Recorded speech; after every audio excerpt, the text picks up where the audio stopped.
চলো বন্ধুরা, অ্যানালজির এই প্রবলেমটা সলভের পদ্ধতি জেনে দেখো। 5, 11, 24, 51, 106, তারপরে কত হবে দেখতে হবে। দেখো এখানে কি হবে, 5 ইন্টু যদি 2 করি আমার কত হয় 10, প্লাস 1 ইজিক্যাল টু 11।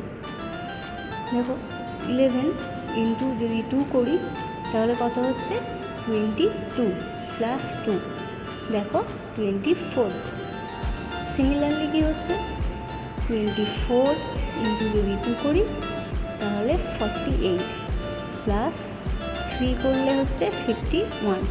দেখো কী হচ্ছে 51 ইন্টু 2 করলে হচ্ছে আমার 102, প্লাস 4 106।